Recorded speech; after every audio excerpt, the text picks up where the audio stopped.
அடுத்த மாதம் 27ஆம் தேதி மாநாட்டுக்கு நீங்கள் குடும்பத்துடன் பாதுகாப்போடு நீங்கள் வர வேண்டும் என்பதை இந்த நேரத்தில் நான் உங்களுக்கு அழைப்பு விடுகிறேன். பாதுகாப்பு எதுக்கு என்று சொன்னா, நீங்க பத்திரமா வண்டியில வந்துட்டு நீங்க பத்திரமா வந்து அவங்கள எல்லாரையும் யாரெல்லாம் நீங்க இட்டுன்னு வரீங்களோ அவங்கள எல்லாரையும் நீங்க அதே மாதிரி இட்டுன்னு வந்து வீட்டுல வந்து இட்டுன்னு வந்து விடணும். அதுதான் தளபதியோடைய முக்கியமான அறிவுறுத்தல். அதை நீங்க தெரிஞ்சுங்க. அது மட்டும் இல்லாம இங்க மாவட்ட தலைவர், தொண்டரணி, மாணவர் அணி, இளைஞர் அணி, மகளிர் எல்லாரும் இருக்கிறீங்க. நீங்க எந்த ரூட்ல இருந்து உங்களுடைய 2 தொகுதி இருக்குது, அந்த 2 தொகுதியில நீங்க எங்க இருந்து மாநாட்டுக்கு வர போறீங்கன்றத முன்கூட்டியே அடுத்த வாரம் வந்து பூஜை ஆரம்பிக்கப்படுகிறது. பூஜை போட்டு நம்ம மாநாடு வேலையை ஆரம்பிக்க போறோம். அதுக்கு உங்களுக்கு வந்து நீங்க எல்லோரும் அந்த பூஜையிலையும் கலந்து கொள்ள வேண்டும் என்று நான் உங்களை கேட்டுக்கொள்கிறேன். அந்த பூஜைக்கு வரும்போது மாவட்ட தலைவரும் சரி மற்ற நிர்வாகிகளும் சரி எந்த ரூட்ல வரீங்கன்றத பாருங்க. எந்த இடத்துல நடுவுல நிக்க போறீங்க, அங்க வந்து நீங்க வந்து ஏதாவது ஒரு மண்டபம் இருக்குது, பக்கத்துல ஹோட்டல் இருக்குதா, இது எல்லாத்தையும் நீங்கள் வந்து கவனத்துடன் பார்த்துக்கணும். எக்காரணத்தை கொண்டும் ரோடை நீங்க கிராஸ் பண்ணவே கூடாது. அதை மனதில் வச்சுங்க. வண்டியை நீங்க ஓரமா விட்டீங்கன்னா மக்களுக்கு, பொதுமக்களுக்கு எந்த ஒரு இடையூறும் இல்லாம வண்டியை ஓரமா விட்டுட்டு ஒரு ஹோட்டலா இருந்தாலும் சரி, ஒரு டீ கடையா இருந்தாலும் சரி, நீங்க ரொம்ப கவனத்தோட தளபதியுடைய தொண்டனுங்கன்னா இப்படி தாண்டா இருப்பாங்க. ஏன்னா எல்லாருக்கும் ஒரு எடுத்துக்காட்டாக இந்த மாநாடு இருக்க வேண்டும் என்று சொன்னால் அது உங்களுடைய கையில தான் அது இருக்குது, உங்களுடைய நடவடிக்கையில தான் அது இருக்குது. அதனால தளபதிக்கு இதுவரைக்கும் நம்மளுடைய தொண்டர்கள், தோழர்கள் இதுவரைக்கும் இல்ல எப்போதும் நல்ல பேர் எடுத்து கொடுக்கிற ஒரு கட்சி தமிழக வெற்றி கழகம். ஏன்னா இதை நான் முதல்ல இந்த இடத்துல வந்து ரோட கிராஸ் பண்ணக்கூடாது, பொதுமக்களுக்கு இடையூறு பண்ணக்கூடாது, இதெல்லாம் சொல்கிறேன் என்று சொன்னால் சென்னை புறநகர் மாவட்டம் எந்த அளவிற்கு ஒழுக்கத்தோடு இருக்கிறது என்பதை எங்களுக்கு நன்றாகவே தெரியும். இப்ப நாங்க வந்து நேற்று மதியானம் அவரு சரவணன் வந்தார் அலுவலகத்துக்கு. வரும்போது நான் வந்து சொல்லும் போது 12:30 மணி இருக்கும், நாளைக்கு வச்சுக்கலாம் அப்படின்னுட்டு. சரி அப்படின்ட்டு நான் சொன்ன உடனே அதுக்கப்புறமா தான் உங்ககிட்ட 4-5 மணிக்கு குரூப்ல ஒரு மெசேஜ் போட்டிருப்பாரு. அந்த ஒரே ஒரு மெசேஜுக்கு வந்த கூட்டம் தளபதியாக இதெல்லாம் வேற யாராவது இந்த மாதிரி ஒரு கும்பலை கூட்ட முடியுமா? வேற யாராவது ஏதாவது செய்ய முடியுமா? அதெல்லாம் நடக்காது. தளபதிங்கிற ஒருத்தனால மட்டும்தான்.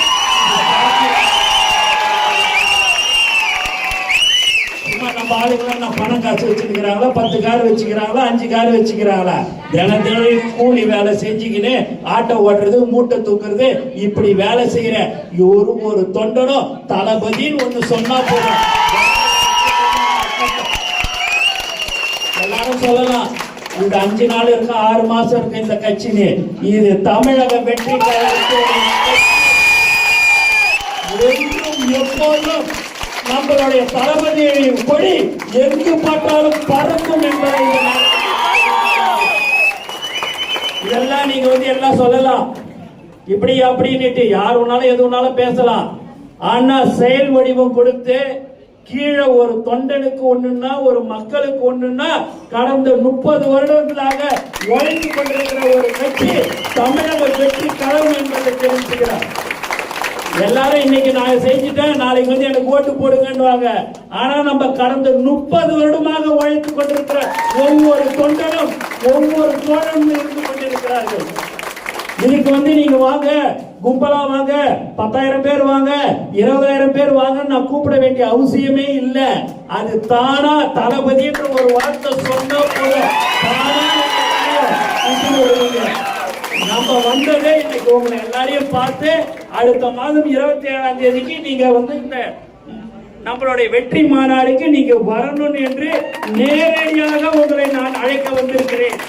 அதற்கு அடுத்தபடியாக இந்த ஆலோசனை கூட்டம் என்பது எதற்கு என்று சொன்னால், இட்டுன்னு வருபவர்களை பத்திரமாக திரும்பி இட்டுன்னு போயிட்டு விடணும் அப்படின்றதுக்கு மட்டும்தான். மற்ற எந்த விதத்தையும் நம்ம ஆலோசனை கூற வேண்டிய அவசியமோ, கூட்டத்தை கூட்டுவா வா வாலாம் நம்ம கூப்பிட வேண்டியதே இல்லை.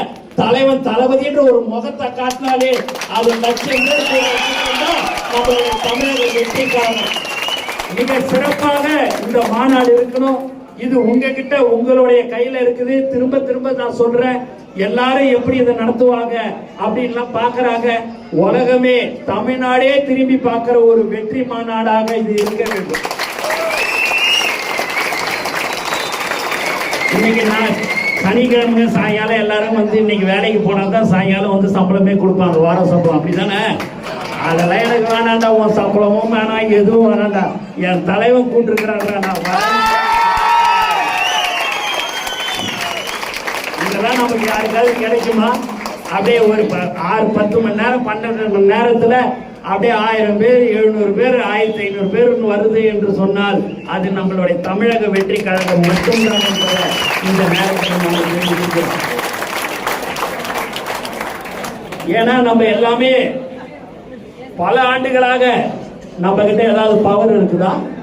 நான் ஏதாவது உங்களுக்கு ஏதாவது நம்ம இன்னைக்கு கூட்டம் போட்டா நீங்க எல்லாரும் என்கிட்ட முகத்தை காட்டணும், இவரு மாவட்ட தலைவர்கிட்ட முகத்தை காட்டணும்னு நாளை காலையில் ஏதாவது வேலை கொடுத்துட போறோமா?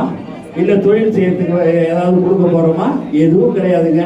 சொன்னா தளபதினு ஒண்ணு சொன்னா போதும், எல்லாமே 26க்கு அப்புறம் கண்டிப்பா அது எல்லாம் நீங்க எதையெல்லாம் நினைக்கிறீர்களோ அதையெல்லாம் செய்யக்கூடிய ஒரு உத்தம தலைவனாக நம்ம தலைவர்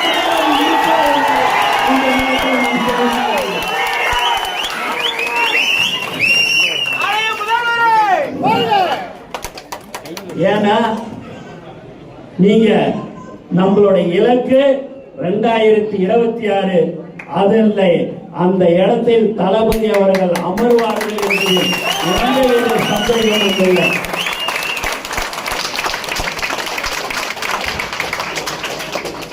நம்ம இப்ப நீங்க பாத்தீங்கன்னா இந்த ஆலோசனை கூட்டத்தில் நான் 10 நிமிஷம் தான் பேசுவேன். அதுக்கு மேல நான் இன்னைக்கு 5 இடத்துக்கு போகணும். நாளைக்கு காலையில திருச்சி, திருவாரூர், தஞ்சாவூர், கும்பகோணம், அரியலூர், பெரம்பலூர் எல்லாத்துக்கும் நான் போகணும். நான் ஒரு 10 நிமிஷம் தான் இருப்பேன் அப்படின்னு சொன்னேன். இந்த ஆலோசனை வெறும் ஆலோசனை கூட்டம் தான். நீ நலத்திட்ட உதவி கொடுக்குறேன்னு சொல்லிட்டு புடவை கொடுக்க போறோம் அப்படி இப்படின்னா நீ இன்னொரு நாள் வச்சுக்கோ. நம்ம அதை கொடுக்கறதுனால தான் இந்த கும்பல் வந்ததுன்ற மாதிரி எல்லாம் நினைப்பாங்க. அதனால என்ன, அதெல்லாம் கிடையாதுங்க. தளபதின்ற ஒரு முகத்தை காட்டினாலே தானா வர கூட்டம். உண்மையாகவே இந்த நேரத்தில் நான் வாழ்த்துக்களையும் நன்றியும் தெரிவிச்சுக்கிறேன். இந்த மாதிரியான ஒரு அழைப்புதல் கொடுக்கும் போதும் கூட்டம் ஆலோசனை கூட்டம் போதும் நம்ம ஒரு 5 பேருக்கு மாற்றுத்திறனாளிக்கு வண்டி வாங்கி கொடுக்கணும்னு சொல்லிட்டு அந்த ஒரு எண்ணம் வந்ததுன்னா அது தமிழரசன் அவர்களுக்கும் மற்றும் அவர்களுடன் இருக்கும் நண்பர்களுக்கும் இந்த நேரத்தில் நான் மனதார வாழ்த்துக்களையும் நான் நன்றியும் தெரிவிச்சுக்கிறேன். இன்னைக்கு 100 ரூபாய் யாரையாவது ஒருத்தவங்களை 50 ரூபாய் நீங்க கேட்டாலே கொடுக்கறதுக்கு ஆள் இல்லைங்க. 1 லட்ச ரூபா 1.5 லட்ச ரூபாய் செலவு பண்ணி இதெல்லாம் செய்யறாங்க என்றால் அது தளபதி மேல் வைத்திருக்கிற பாசத்தின் காரணமாக, அன்பின் காரணமாக தான் இதையெல்லாம் செய்து கொண்டிருக்கிறார்கள். உண்மையாக ரொம்ப பெருமையா இருக்குது. அந்த வண்டியை கொடுக்கும் போது அவங்கள பார்க்கும் போதெல்லாம் எவ்வளவு ஒரு சங்கடமா இருந்தது.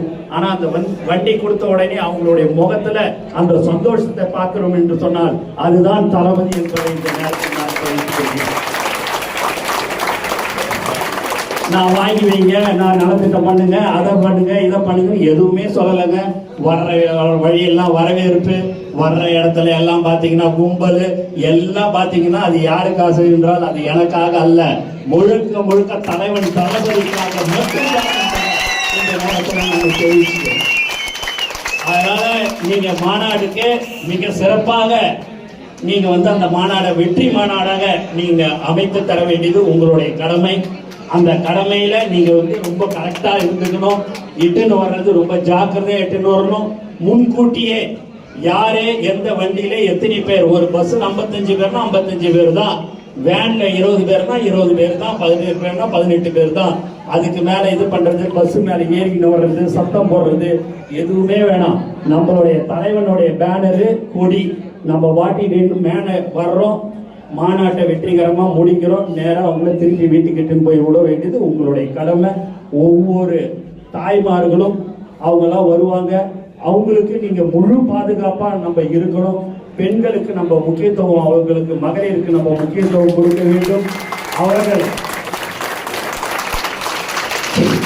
இதுல ஒரு விஷயம் என்னன்னு பாத்தீங்கன்னா, நம்ம தளபதியோடைய தோழர்கள் நம்ம